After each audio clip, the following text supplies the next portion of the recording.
All right, good evening, ladies and gentlemen. I'd like to welcome everyone to the February 11th business meeting, the Grosse Ile Township Board of Trustees. Well, let's make it 8:08. Call the meeting to order. Let's begin with the Pledge of Allegiance. Pledge allegiance to the flag of the United States of America and to the republic for which it stands, one nation, under God, indivisible, with liberty and justice for all. Yeah, obviously we're starting a little bit late. We wrapped up a study session learning about all that the new 5G technology brings to us and how we can take advantage of it. For that, we have the entire board present tonight to run business. So at this time, I'll entertain additions or deletions to tonight's agenda. Okay, none offered. Those in favor of approving the agenda as published, please signify by saying aye. Aye. Aye. Opposed? None offered. The agenda stands as published. At this time, I'll open it up to, we have 3 action items in the consent agenda, so public comment on tonight's agenda items. I see, Mrs. Walker. I saw the arm, but that was all.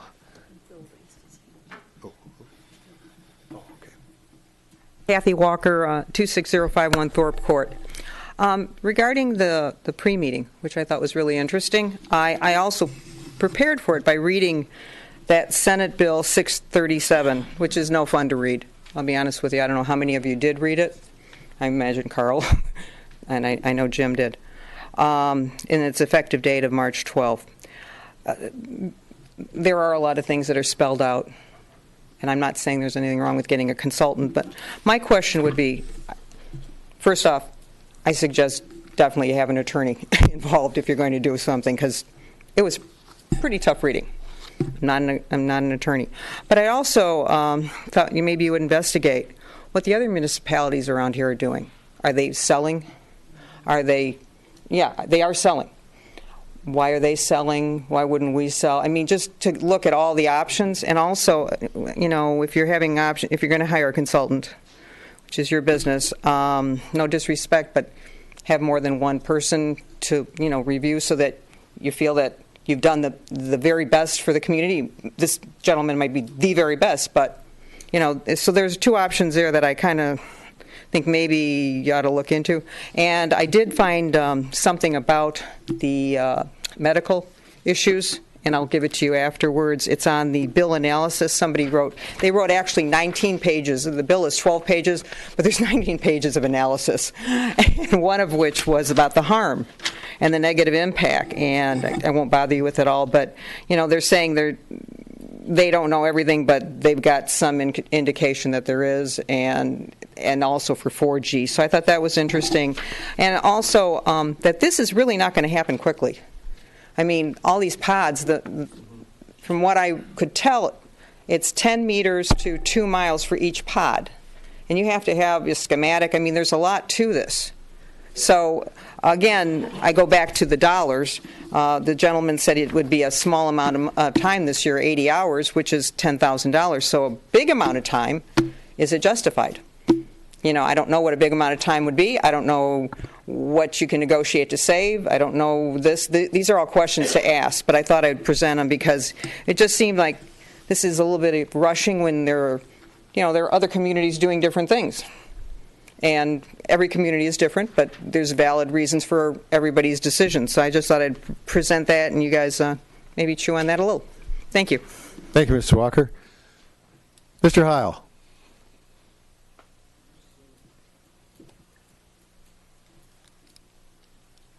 Bill Heil, East River Road.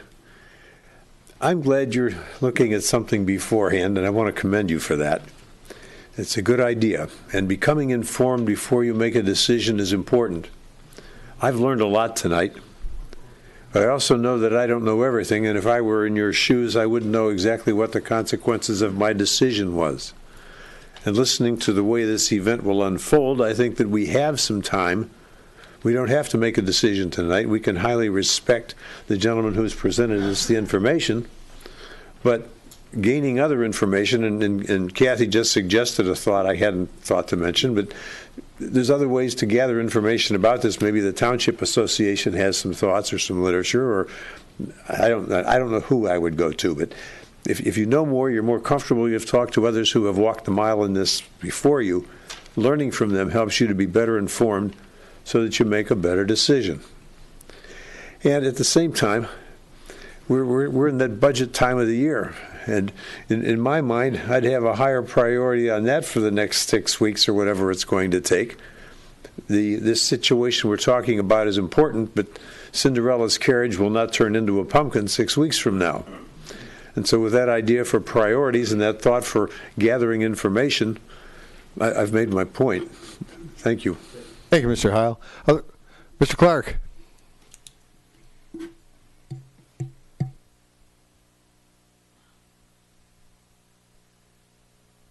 Woody Clark, Park Lane. On 5G is coming. The people are worried. Should we should be worried? To answer the questions, we need to know the studies have been done on safety microwave frequencies, digital radio transmissions. We need to look at Wi-Fi, Bluetooth, 3G, 4G, as well as much concern of 5G is based on results of these studies. It turns out to be there are a ton of studies out there indicating that, yes, it looks bad. Of course, there's a SAR heating effect argument, which is part of the problem that we see. Now, as bad as the stuff sounds, the fact that we need more studies and a rather thorough long-term study with control groups, proper consideration of toxins, and so on. In short, we need continuation of studies mentioned in the papers. So that's what we have. Why don't we like to use the saturated Wi-Fi, Bluetooth, and cell phone signals? Links mentioned in the VID. Wi-Fi is important to threat human health. 5G wireless technology, 5G harmless. Vodafone will hide Ericsson 4G and 5G cells antennas under the manhole covers. And when the stuff comes in for 5G, they're going to put them in every 500 feet, a pole, and on top of that pole is going to be 5G. Thank you, Mr. Clark. Other comments? Anybody? Okay, with none offered, we'll move on. Did I miss one? No? Okay. All right, with none offered, let's move on to tonight's consent agenda. Mr. Treasurer. Thank you, Brian. Consent agenda 18-083, which contains the minutes of the January 28th, 2019 regular meeting, check register dated through February 8th, 2019, and appointment of a zoning board of appeals to the zoning board of appeals. Support. Okay, moved by the treasurer, seconded by Trustee Bundy. Tonight's consent agenda. Comments among the board? None offered. No, we need to vote first before my comment. Those in favor of approving the consent agenda, please signify by saying aye. Aye. Aye. Opposed? None offered. The motion carries. Mr. Bundy. Before we move on to the action items, the appointment of zoning board of appeals, I'd just like to welcome Linda Parker Craig as our alternate to the commission. I think she'll be a good addition, and I look forward to working with her. Thank you, Mr. Bundy. And again, Linda, welcome aboard. Tonight's action items. Who owns number one? I usually get this. You took I guess I do. Okay, Goshen Township Board of Trustees moves to appoint Jeffrey Forrester as a cellular consultant at a rate of $125 per hour to provide advice and counsel on all existing and future cellular agreements. Support. Okay, moved by the supervisor, seconded by the treasurer. What can we add that? Just a question. Should we add to the motion that it's a 1 year, that it's a 1 year agreement, not an open end? A friendly amendment to that? That would be a friendly amendment. Is that the amendment? I mean, It should interested in? Do we want to just leave it that. I mean, our consulting, our professional agreements are for 1 year, and we re-up them every year. Is that necessary to? Because that question obviously has come up here. Is it open end? Do we want to add that in? Do we want to leave it to 4 votes of the Board of Trustees could terminate the agreement at any time? I mean, I'm just asking. I'm not big either way. Let's start with the 1 year, and if the board chooses to change that in the future, we'll bring it up as another action item. Is that? That's fine. I'm uncomfortable in the language as this action item is written, because it says on all existing and future agreements. That doesn't, it's just too open. It doesn't mention, other people that we use for counsel and that sort of thing. It doesn't say exclusive. Right. It doesn't say exclusive. So if we want to bring in an additional opinion, there's nothing to preclude us from doing that. The way this is written. And if I may add, all we're doing tonight is saying we're gonna use Mr. Forster as our consultant. It's not starting any clock or cutting any check or doing anything like that. It's when we need him, when we have the question, our consultant on this would be this gentleman. And that's all it is. Yeah, and the other thing is, he is not providing us. He's not going to be negotiating contracts under this action item. He's consulting. He's consulting. Advice and consult. Right, but not. He may be in on the negotiation along with whoever else we have, but it's not just. Again, in the future, yeah. if we needed his expertise in negotiating, we could expand the contract to include that. Yeah, if we wanted him to, we could. And I think, I don't know where the worry is for Trustee Malvesto. We are basically saying we need help on this subject. That's not the issue, have a resource. That's not the issue. I'm not questioning the need for advice and counsel. What I'm questioning is the wordage on this. It leaves it open-ended that this could go on for forever and ever and ever. There's no time limit to it. There's no restriction to it. It's not the fact that we don't need counsel and that Jeffrey Forster isn't incompetent and has the knowledge to counsel us on this. It's the wording. It's the wording of the motion itself. It says all future, and that's what I have a problem with. That we could amend this for the fiscal year 2019-20. So that puts an end date on it. Right. And if I'm comfortable with that. I'm just not comfortable with the open end. Okay. And we could, if the board chooses to extend at that point, that'll be the board's decision. You could also just as easily remove the word all and just say on existing and future cellular carrier agreements. But is it? But he's like any other consultant we have, like our legal, our CPA, our labor, our CPA, and so forth, and we consult them when we need them. But there's no document that explains that, Uta, and that's really part of the concern. Is there's no document to go along with this. It's open-ended, and there's nothing to explain that. So we seem to have some agreement on the 1 year beginning, if this is approved tonight, through the end of our fiscal year 19-20. Yeah. That would also allow us to get our hands wrapped around it a bit more. And if we find that going forward we're going to need, we always have Mr. Assorti to help us, come up with an agreement so that it's legal. It's there's some terms involved. All right. So how do we make this happen? We have a motion on the table. This doesn't alter it. It is a friendly addition. Do we write in through March 31st of 2020? Consider, okay, when I reread it again, I will add that text. Other comments from the board? Thank you, Mr. Malvesto. Just remember, these are recommended actions. Until we vote on them, we can work with this language. Good. I am. Other comments, questions? Okay, with none offered, those in favor of appointing Jeffrey Forrester as a cellular consultant at the rate of $125 per hour to provide advice and counsel on all existing and future cellular carrier agreements through March 31st of 2020, please signify by saying aye. Aye. Opposed? None offered. That carries. Thank you for the education tonight, Mr. Forrester, and we're going to get some more work out of you. Action item 2, Mr. Bletcher. Thank you, Mr. Supervisor. I move to grant authorization to fill the vacant police officer position in the Grosse-Ile Police Department caused by the retirement of Joseph Porcerelli.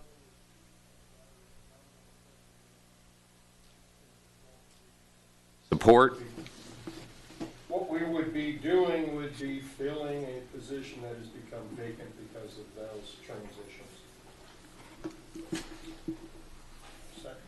Oh, second. I did support. Mr. Buddy was support. He jumped the gun. So we, Under the history and purpose of this, we had the Chief Porcerelli retired, Deputy Chief Warnick was promoted, we've had the Deputy Chief position.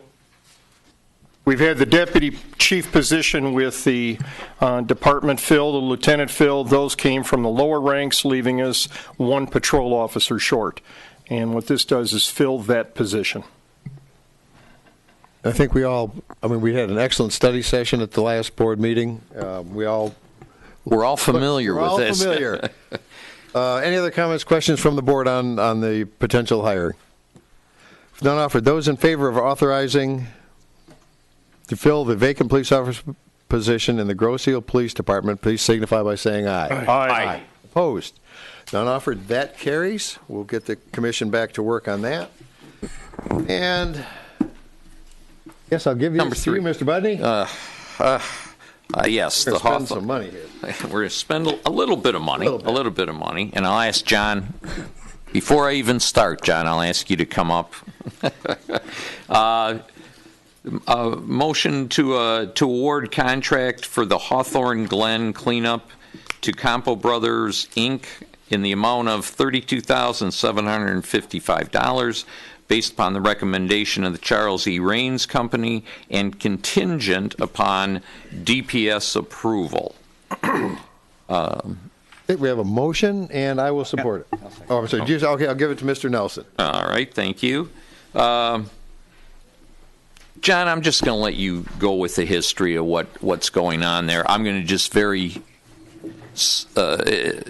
superficially say basically what we have is a situation where we have flooding up to people's condos, up to their patios, and starting to encroach very near their homes in that area, and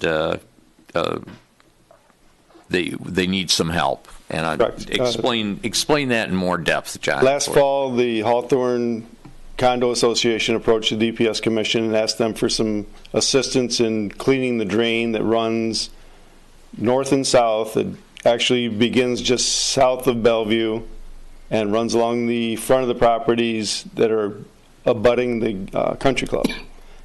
Cuts through Hawthorne and goes behind the Meridian Elementary School and then turns to Frenchman's Creek to the west. So, to the west. Well, it goes to the west and then into Frenchman's Creek. So it goes north and south along the condos, turns west, and then turns south into Frenchman's Creek. Thank you, Jim. Yes. So they approached us and asked if we could be of assistance to them. We did a lot of research through the engineering firm and confirmed that we can help them. And the best time to accomplish that task is this time of year, because it's so wet back there that will damage more property than what we're trying to clean up if we do it during the spring or summer. Plus, in the winter, you don't have the vegetation in full growth. It's easier to make our way through it, and that's basically our problem back there is the overgrowth within the ditch, so that there can be no drainage. And we're going to put a couple of culvert pipes in by the ponds in Hawthorne to lower that water level so it doesn't never get up to the edge of the condos again. And the reason it's before us today, we have our DPS meeting tomorrow, and I can guarantee we're going to approve this. We've had a lot of talk, a lot of discussion. The commission did say, go out, let's get Soheil in here and look at it, look at the answer. We had the bids. We just don't want, we would like to get it approved so that we can get working on it before March and our spring rolls around and we're back into the wet weather. Correct. And the contract states they will be completed before March 31st. Correct. Other than restoration, because you can't grow grass that soon. This weather, you just never know. You're right. It's going to be 41. This winter, you never know. Yes. John, quick question. Is the drain run entirely through the Hawthorne property, or is part of this on the school district property as well? Both. Correct. You're on board with this? Yes, we have an agreement with the school board. Yeah, absolutely. We talked to all the parties involved, And as we actually, always do. We're going to access it through the school. That's the easiest way to get in and out. And so we have an agreement with them because they're going to redo the parking lot this year. So we have a hold harmless agreement that if any damage, it's going to be repaired because they're replacing their parking lot.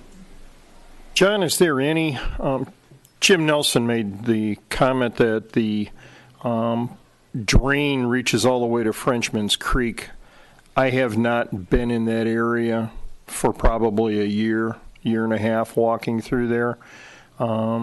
Treasurer Van Oss and I had a conversation where there was some concern about if the wind were to blow up from the south and push water into Frenchman's Creek, and if we have enough wind and enough water, are we going to be flooding this area with that? Or is that something that's just the elevation is high enough where we have enough drain? You have enough drainage there. Don't have to worry if we open this up, we're going to have a problem downstream flooding somebody else too. No. That's what I was We concerned have about. very large pipes going underneath Loma Circle. That would be the next area. Okay, that's what I was concerned about. Thank you. Correct. Other questions for Mr. Keim? With none offered, those in favor of awarding the contract for the Hawthorne Drain Cleanup to Campo Brothers Incorporated, the amount of $32,755 based upon the recommendation of the Charles E. Raines Company and contingent upon Department of Public Services approval, please signify by saying aye. Aye. Aye. Opposed? None offered? All right. Thank you. We're going to keep you busy. Drain will be clean. There's a drainage budget. Is that where the money comes from? For that? Yes, that's what we're using. Yes, Jim. Drainage fund. Yes. I see that Marcia Aller is in the audience, and I think she wants to ask us a question. I don't know if it's... Let me petition. Normally, we limit the public comment, but stay there. It's Marcia Aller. To when we, on the agenda items, does the board have any reservation about letting Mrs. Aller speak? I didn't think so, but Okay, Marcia Aller, 9727 Hawthorne. Thank you for giving me the opportunity to share my concerns about this water thing, and I just want to say thank you. See, it's worth it that you're allowing me to speak because I want to say thank you for pushing this through. Adios. Okay. all right. We can do that more often. Thank you, Mrs. Aller. That concludes tonight's action items. We'll move on to the reports. Madam Clerk. Thank you very much. Just a couple of reflections, and one, and Brian, stop me if I'm speaking out of school, but we have concluded accepting resumes and cover letters for the opening in the clerk's office, and at last count, I think Brian said we had 33 candidates. And at this point, I just want to let everybody know that we have a committee of township managers and staff that will be looking at these resumes and cover letters. And if I understand correctly, they've all been anonymized, so that you're really just looking at skills, education, et cetera, and that you'll be narrowing down the field. And once it gets to a point where you have a small number of candidates, we will then, reveal who they are, and we will then interview them and move forward. And that might take a few weeks, but we wanted to thank everybody who applied and let them know that these documents have been accepted and that staff will be working on that process. And really, we're looking for someone to do the job that Brian did so well for so long, and that is election coordinator. And so we're looking for someone who has the patience and the experience to work with our election team. And as Marcia knows, we're looking for someone very special. Right, because she's been on our election team. We lost another wonderful member of our election team. Elke Malcolmson died, I understand, fairly peacefully last week. Her memorial service was last Saturday. What an amazing woman she was, and just unstoppable. And she and my mom and Marcia, they would work tirelessly to get the job done on Election Day. And we are looking for more poll inspectors of that constitution to come join our team. And also, Brian and I will say a few words today, but we went to the visitation for Congressman John Dingell, and he was a remarkable man who had an incredible career. When you think about, he was a congressman longer than I've been alive. The retrospective on his life showed him interacting with Franklin Delano Roosevelt, Harry Truman. I mean, every president since that era, it's just absolutely incredible. And he was there to fight for us, for his district. And I know we didn't always agree across party lines with this community and John, but we had also so many things that we did agree on and that we worked together on. And I think every day when we look at our green triangle around Grosse Ile, the International Wildlife Refuge, that was really, the force of Dingell. I mean, he pushed that through, tenacious as he could be. And I learned something new, that we can be grateful to him for Medicare. I mean, it's not a perfect program, but my gosh, how many people depend on Medicare. And I wanted to do a shout out to Debbie Dingell, because while we were there easily an hour waiting in line, she hugged and greeted everyone who was in that line to see her and Chris and Cindy and Gabrielle. That is an incredible gesture and an act of caring. And I'm hoping that we will be there to support her through this time. So thank you for giving me that moment to share. But it was really a powerful moment for me. Thank you, Mrs. O'Connor. As she said, I was there also. I can't add anything to that. Just keep Debbie in your thoughts and prayers. A really tough time for her, and the next few days are going to be very demanding. So with that, thank you, Mrs. O'Connor. Mr. Treasurer. Thank you, Brian. The January banking and investment information is currently being compiled. The investment register is on my website, shows you where all the money's at. D-Day is coming, 14th. That's when your property taxes are due.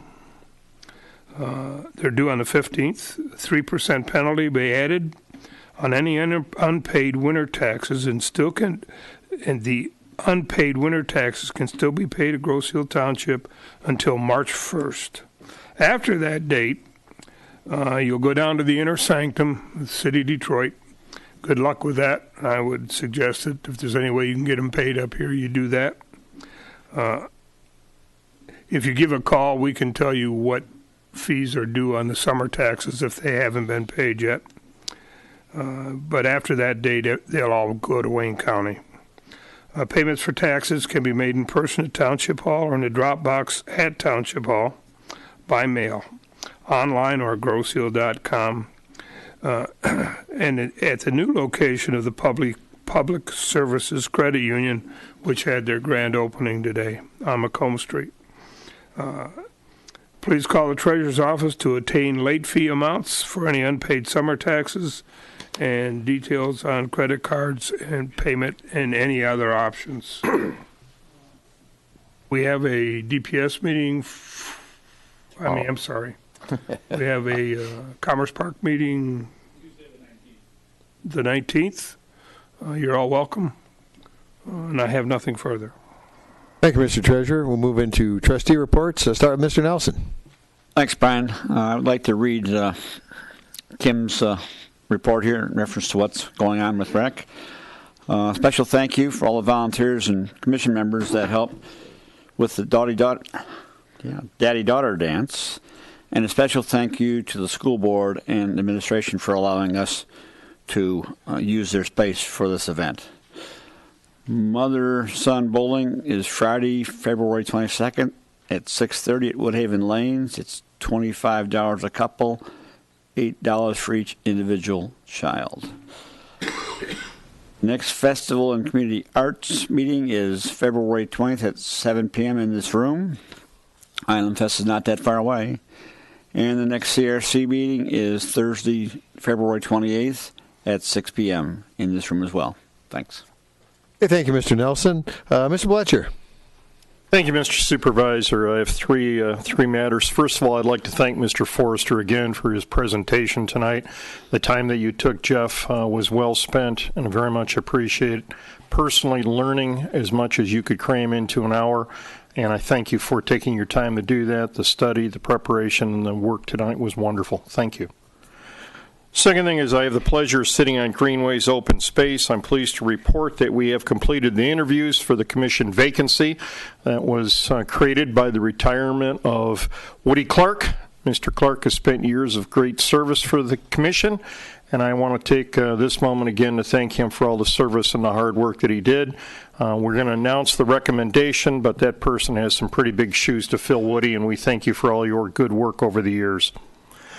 Lastly, with the police department, the new administration is working with Ann on a budget that's going to keep us within budget for the coming year and help us to maintain our continuing status as the safest community in Michigan with 10,000 people or more. We're very proud of that. We worked very hard. Deputy Chief Harden is here tonight to answer any questions if anybody has any. But it has been a wonderful run. We've had a lot of community support, a lot of community input, and we have some of the best officers, I think, in the state of Michigan. They work hard, they're trained well, they execute very, very well. And again, I want to thank the department for a job well done. Finally, we also thank you, members of the board, for the new hire, approving the hire of a new officer. The officer that we're going to be making that offer of employment to, I think will prove to be an outstanding officer within an outstanding department. Brent, did you have anything you wanted to add? The backgrounds were completed today, so we're ready to move forward. So the backgrounds have been completed, and we're ready to move as soon as the board and the commission approve it. Very good. Thank you, sir. That concludes my report. Hey, thank you, Mr. Bletcher. Mr. Budney. Thank you, Mr. Supervisor. Tomorrow, DPS meeting here in this room, starting at 7 o'clock. It's budget time, and we will be going over our budget. That'll be the big thing. We'll be talking a little bit about roads. We haven't forgotten about them, and we just want to make sure that we don't forget about them. So I invite all of you to come. We actually do have a ZBA meeting this month, and I look forward to our new alternate being there. A couple other things. Over the last few months, and something that I've actually thought of since I was first elected on this, but I've been hearing more and more from people that call me. Well, we don't get a chance to ask questions. We can only make comments when we come up there. We're time limited and all this. So here you go. Here's what I'm going to do. Next Wednesday, the 20th, at 6 o'clock in the upstairs conference room, I invite you to come and ask your questions. The purpose of the gathering will be for you to ask questions and for whoever's there to answer them, if we can. It's not going to be a gripe session. It's not going to be to criticize the decision that was made, but it is to answer your question of what we're doing. So we'll see how many people are really serious about asking questions.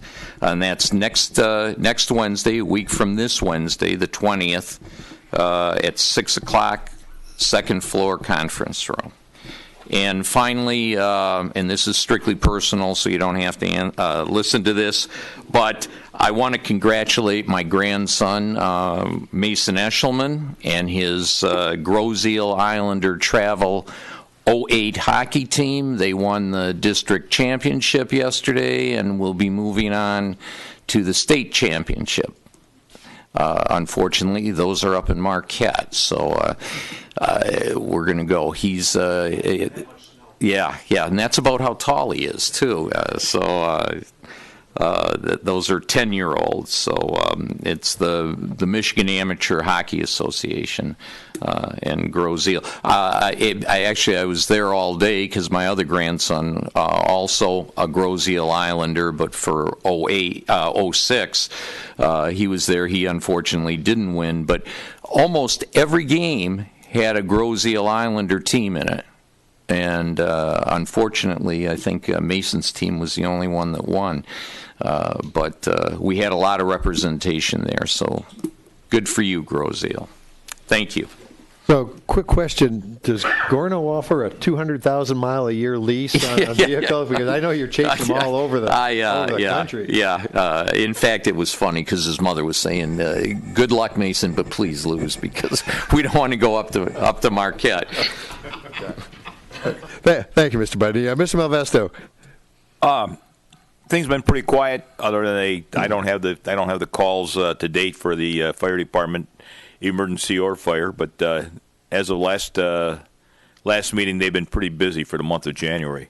To follow up on what Trustee Bundy was talking about, there was conversations that both Jim and myself have had, and we thought that between the two of us, we'd open the door and welcome you to come in. You can ask questions. We'll answer what we can. We're not going to answer any questions about pending legal matters, anything like that. It's not to gripe and complain. It's just merely a way to invite people in, view their feelings about whatever it happens to be, and we'll try to get them an answer if we possibly can. So please feel free to join us. Coffee and donuts will be served. Good for you. It's 6 o'clock, and I would like to say, certainly anybody else on the board is, more than welcome to come. Yeah, we are not conducting. The intent is not to conduct township business. It's simply to ask you to ask your questions and get an answer. That's it. Anything else? Nope. That's it. Okay, thank you, Mr. Malvesto. Let's see. Move on to the Township Attorney's report.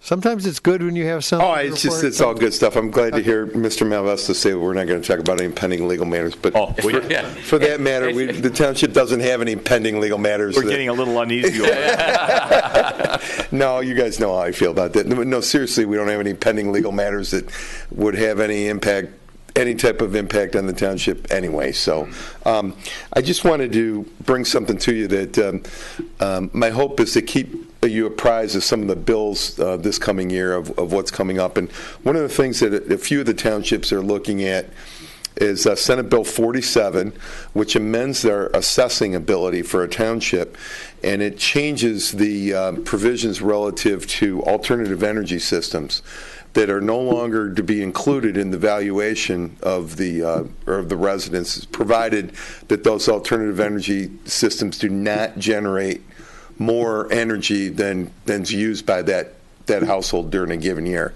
So in the big scheme of things, I don't think it's going to be that big of a deal. I mean, in a community maybe like ours, I don't know how many people are going to put solar panels on their home, but certainly everybody's watching it, because what may have an impact is contractors with sales, that type of thing, pushing those types of things is tax incentive based. And of course, if this goes through, it becomes law, starts to pass, we'll sit down and we'll look at our current zoning situation, look if that's, we want to make sure we don't have any small wind turbines and this. We have ordinances about that. Zoning We do, restrictions. but we want to make sure so it's there, and there's nothing else really happened. We're still kind of slow at this point with stuff, but hopefully I can give you those type of updates. So thanks. No, Tom, nothing new with marijuana or anything. Thank you, Mr. Sorty. Let's see. Township Manager, Mr. Rim.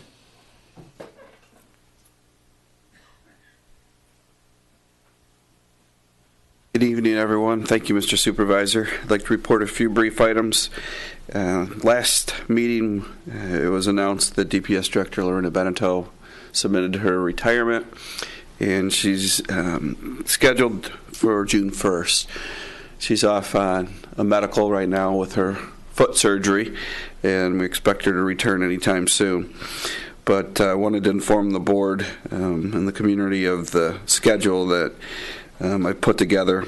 The position is posted for the month of February, and we'll review the applicants during March. I'm working with Chairman Kostick from DPS Commission, Trustee Budney, and Trustee Van Oss. So we'll figure our review process. There's a couple different options that we have discussed. And if all goes well, we would bring a candidate before the Township Board at the end of April or so, and then hope that the new candidate could start in May and allow a little bit of overlap with DPS Director Beneteau, a week, 2, 3, whatever it could work out to be. So that may seem aggressive, but it's very doable. We started the process early on, so that is taking place, and obviously our rules require that we post in the EO camera, which does not exist. We did, however, put that on our website, and we were able to time the publication deadline with the Girls Guild Grand, so that'll be out, and that will go to every mailbox in the township, as well as the Downriver Public Works Association, Michigan Township Associations, Michigan Municipal League, all those types of position advertisements. So that's how we're getting the word out. So that is in process. And item number 2, Monday the 18th is President's Day, and the township will be closed. And I believe the supervisor will be updating you on some other items that I may or may not be adding to. So that is all. Thank you very much. Thank you, Mr. Rim. So I'll pick up from there. First, just some odds and ends. Now, reflecting back on, we had those 2 brutally cold days, was it a week ago, and we did close for 2 days. The intent was to just keep our employees and residents safer. If they didn't need to be on the road, we didn't want them on the road. And many other communities did the same thing. Additionally, many communities in the Wayne County Emergency Management System were sharing that they were opening warming shelters. Now it's become a county-wide effort to publish who has shelters open, who doesn't. We kind of took the lead on this. I think back in 2009 was the first time we saw the need to open it within our community. It's a good thing that these are available for residents that are in peril. So that has caught on, and it's county-wide under emergency management. Last Tuesday, Dale and I met with EPA, DEQ, officials from Riverview, Trenton, from the EPA, MDEQ, and from Crown Enterprises about violations reported and the demolition going on at the McLeod site. It was not an EPA function, that was an MDEQ. I've learned that they're responsible for air quality, and it was a violation, not a citation. I guess that is a difference, but there was no noticeable increase in airborne asbestos. What they were cutting were the paneling, and there is a cutting protocol that wasn't followed, but considering it was about 1 degree when much of this was going on, it was a little difficult to run water to contain it, but it wasn't generating asbestos dust going across the river, as one Facebook gentleman posted. Anyway, we learned a lot about that, and Mayor Stack has invited us to, we're going to do this at least monthly, invited us back, and we'll keep you advised of what we learn at these events. On Thursday, again, we met with Wayne County on our bridges. The new news is that the East River Road Bridge to Mesa Island will be replaced this spring. That's way high on Chief Murdoch's radar. He has drawn up, I thought this was brilliant, has drawn up plans for a temporary causeway in the event of a failure. So if we lose that bridge, it won't be for long. And in the meantime, please, we've got a 5-mile-an-hour speed limit posted there. Please try to drive across that bridge as slowly as possible. It is really in a level of peril. Federal dollars. We learned federal dollars will be available for Grosse Ile Parkway Bridge. The work's going to begin first reinforcing the support piers. It's actually going to be mid to late summer of 2019. It'll be design bid, so that extended the time they'd be beginning a little bit later than we were originally briefed. But for that repair period, there are no extended closures anticipated. So I can't seem to squash the rumor fast enough that the bridge will be closed for, you pick it, a year, 2 years, whatever. They expect no extended closures while they're doing the support piers. Then, structural work to begin the following summer, 2020, along with replacement of the West River Road overpass. This replacement will necessitate a closure. He threw out 90 days as just as a round number, possibly shorter, always possibly longer. But that will not be till summer of 2020, and they will coincide if there's deck work or work that will require closure of the Grosse Ile Parkway Bridge. They will coincide that with work on the overpass, so that there won't be another closure while they fix another portion of the repair. So again, the news hasn't changed much, other than federal dollars, which is great help, and it's going to start a little bit later this summer on the pier reinforcements. And if that changes, and it probably will, we'll let you know. Friday morning, Darren Camilleri and Stephanie Chang, our state representative and state senator, respectively, held a little community coffee meet and greet at Panera. Well attended by Grosse Ile residents, which made me an easy target. But they were covering a lot of the changes, adjustments, the new people in Lansing and where things are going. So it was time well spent. Be working with them for the next couple of years, and I know I can call either of them anytime. Let's see, March Board Review is coming. If you think you're overtaxing your property, you can call in or mail in your appeal if you can't attend in person. Contact Margie at extension 210. It's, I think, March 11th and 12th. Reminder to all the commissions and committees, get your chairman recommendations to Margie so that we can approve or disapprove the chairs at the business meeting at the end of March. More wrap-up stuff. Okay, I'm going to take a little bit of your time now, but I think this is important. Some of you are aware that we might have been close to losing the lighthouse with the ice, with the freeze thaw we had and with the ice going on the river. So I'll just give you my recap of it. At around 8 a.m. Thursday morning, I received a frantic call from Kristen Manns, the lady whose property adjoins the Grosse Ile Lighthouse. Kristen saw huge ice floes against the foundation of the crib and feared the lighthouse would be toppled by the accruing ice. Ann and my wife and I bundled up and drove over to the Manns residence to assess. Her description was correct. Ice floes on the river had lodged against the foundation crib and were being forced up and over the crib deck and were resting against the tower. These were huge slabs of ice, some 8 feet across and 15 inches thick, being pushed against the lighthouse by the forces of wind and water. The safety rails around the perimeter of the crib had already been destroyed. As the 113-year-old tower is made of wood, we were unsure if the ice flows would recede or continue. Felt necessary to take preventive action to preserve the lighthouse. My next call was I contacted the township manager. We discussed what options were available, knowing time might be critical. We agreed this was somewhat unprecedented, but I decided to proceed, called trusted contractors, Campo Brothers and Hearst Marine.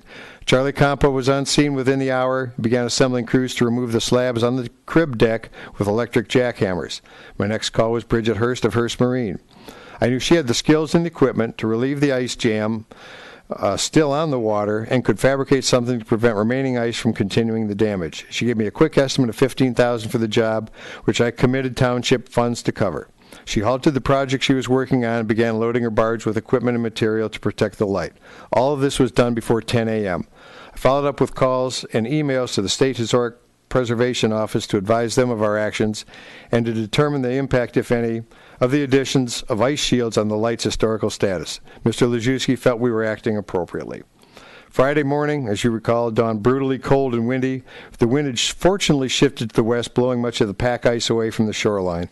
Campo cleared the ice from the deck, revealing the extent of the existing damage, believed, at least at this point, to be limited to the safety rails. Ms. Hurst brought her barge around in the ice floes and wind, expertly stationing it abeam the lighthouse. She cleared away the remaining ice and began driving pilings and welding reinforcements, a shield against future ice onslaughts. As the township's chief executive, I felt responsibility to take proactive measures to protect our irreplaceable lighthouse. As the weekend drew to a close, the Lighthouse Endowment Committee reviewed our actions as financial stewards to the light. The Campo Brothers crew had the deck cleared of ice at no charge. Thank you, Charlie Campo. Bridget Hurst dropped everything to get a crew on scene, but needs a payment to cover the cost of manpower and materials. The committee intends to reimburse the township for any funds expended on this rescue effort and has opened a GoFundMe account seeking donations to augment the funds in a maintenance account. I'm confident I have the board's support for the protection of the 1906 light. And since I was there,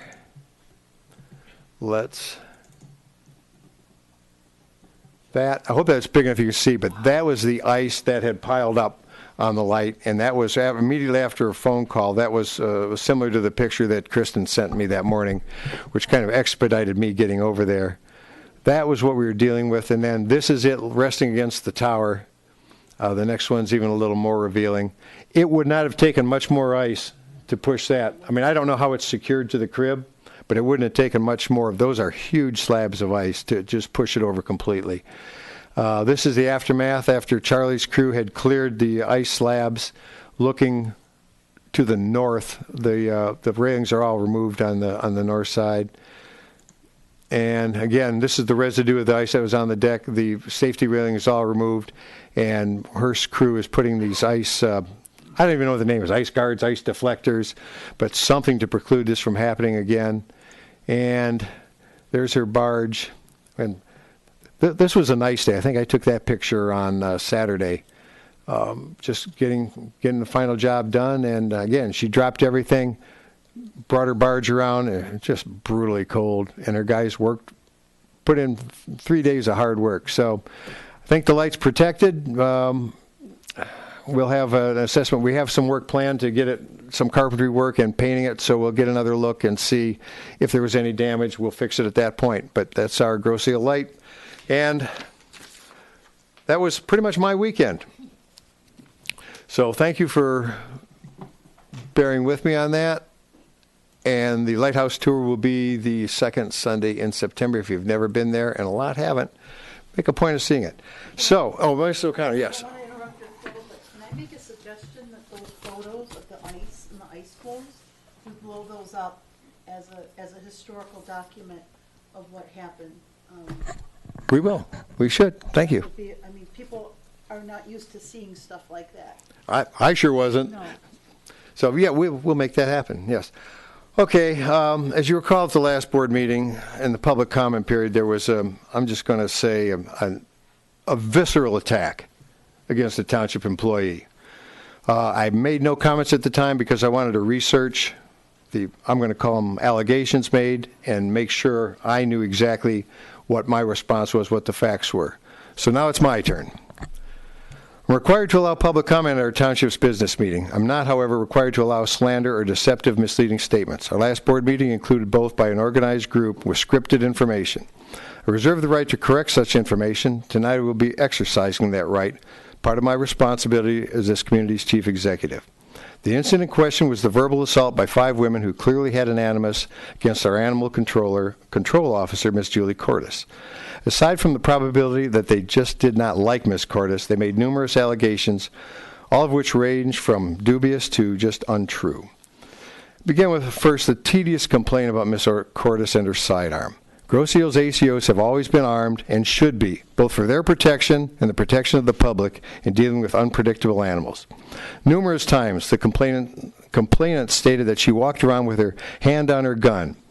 So at this point, I ask anyone here, stand up, put your right hand on top of your belt, or where a belt would be if you had to carry that 10-pound load all day, above the widest point of your hips. Believe me, you'll feel uncomfortable and you'll look silly, but that's what they would have had you believe. They continually questioned her qualification with the firearm as well as her qualification in law enforcement. Ms. Cordes undergoes firearm qualification on a quarterly basis, exactly the same as our sworn officers. Joining in 1989, she served on the Grosse Ile Reserve Police Force for 25 years, rising to the rank of captain and commander of the reserves before her retirement. In 2001, she received the Meritorious Service Award for her participation in the Atafina response, a major chemical fire that took the lives of 2 Riverview firefighters, and in 2009 was recognized as Grosse Ile's Reserve Officer of the Year. She is Law Enforcement Information Network certified and is medical first responder trained in CPR and first aid. Then came the questions regarding her lack of education and her qualification to serve as an animal control officer. Deputy Chief Harden has some information that is gleaned on her qualification. I'm going to ask him to present his recap of her situation. This is coming from the command staff at our police department. Brent? Thank you, Mr. Supervisor.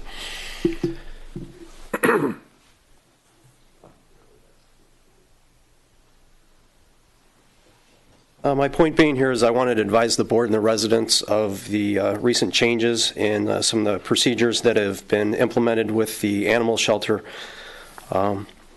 Specifically, I want to enlighten you on the purpose of the Grosse Ile Animal Shelter, which is to house stray animals picked up by the ACO and also those turned in by residents of the island.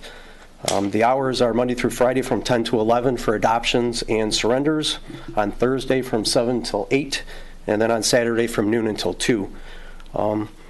There was a conception that nobody else is there during those hours. Just be aware that there are volunteers that are there for 2 to 3 hours during the course of those days, so that does do an overlap. On top of that, our shelter manager, ACO Cordes Redfield, she does work Monday through Friday, and she's available from 7 until 3 o'clock in the afternoon. If she's not on dispatch radio calls that she's handling, that she gets messages and stuff throughout the course of the previous day, she will respond to those calls and needs if necessary. If you have a specific appointment for an adoption or surrender, she is recommending that you just call the shelter, and if she's not there and available, just leave a message, and then she'll return that message and coordinate that accommodation to the resident's needs.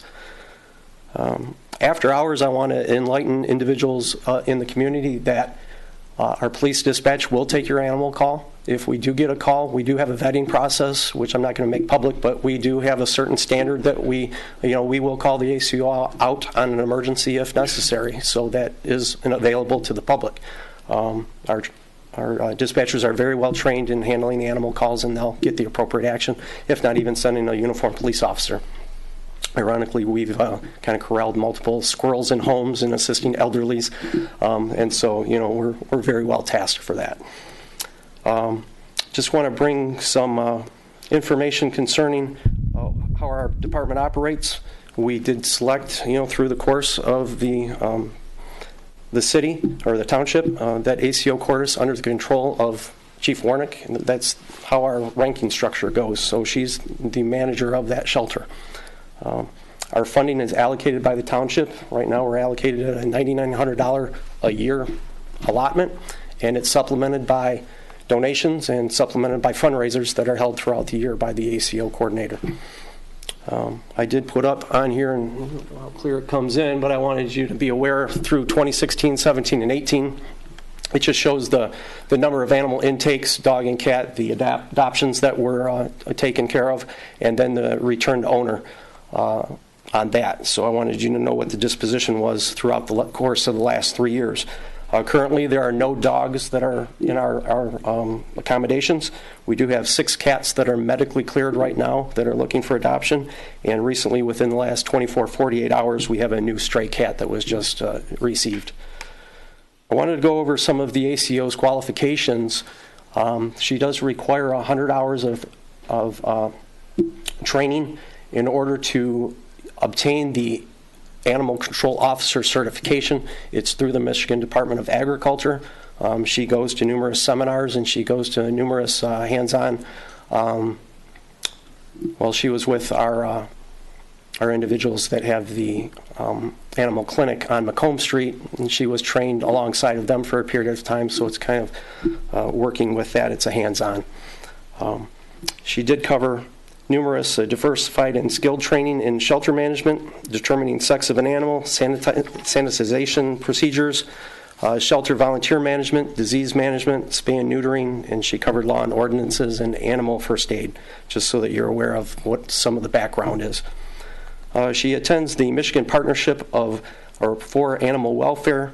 It's essentially breakout sessions and seminars that are done through conferences in the state of Michigan. It's called MPAWS. There she learns about vaccines, dog behavior and assessment, shelter medicine and disease outbreaks, covers animal law and urban wildlife. Just be aware that we do deal with, outside of domestic animals, we do deal with wildlife within the community. The supervisor had already advised you of our ACO's past history with our department. She is a retired captain with the Crozio Police Reserves. She did spend 25 years there. The captain at the time was the highest ranking individual, so it's almost like a chief of the department, but just for the reserve officers. And she retired from that position. She does carry a concealed pistol license, and she was trained through an NRA certified program. She does qualify with certified officers, sworn officers, right alongside of us. She completes the same training program, and she also goes through the same qualification and has to pass the same as a certified officer would have to.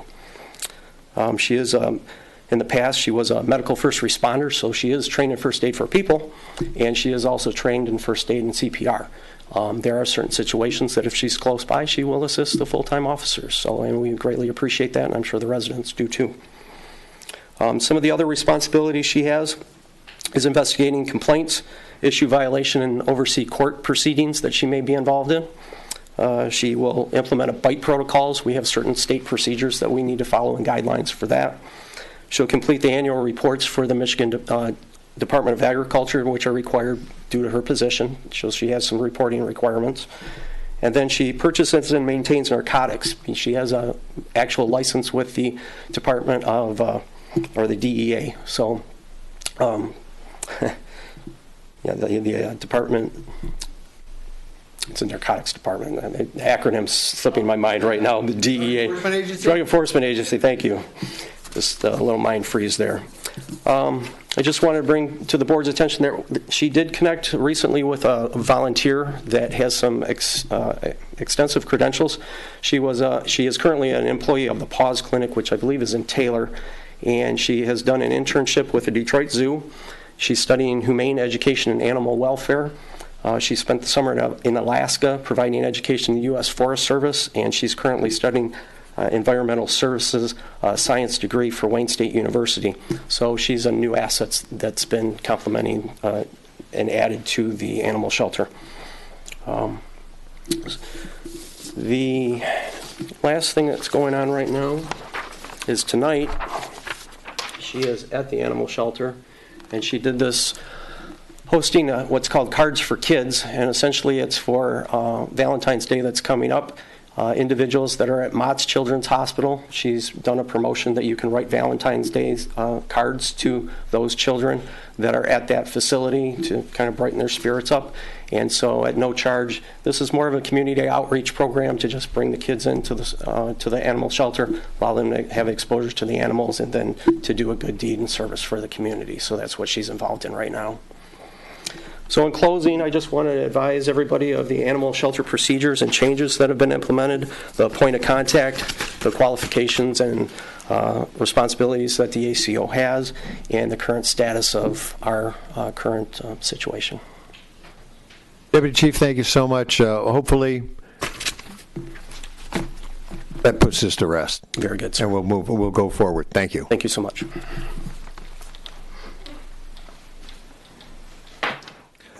That concludes my, let's see. Wait, I thought I had one more. Where's my notes? Covered everything. That concludes my report. We'll open it up to public comment. 3 minutes. Mr. Heil. I sort of jumped up to be a little bit quick. I had to tell a story. I always do that. Not long ago, I'm going to guess about 3 weeks ago, I was driving south on East River Road and I saw this little white dog.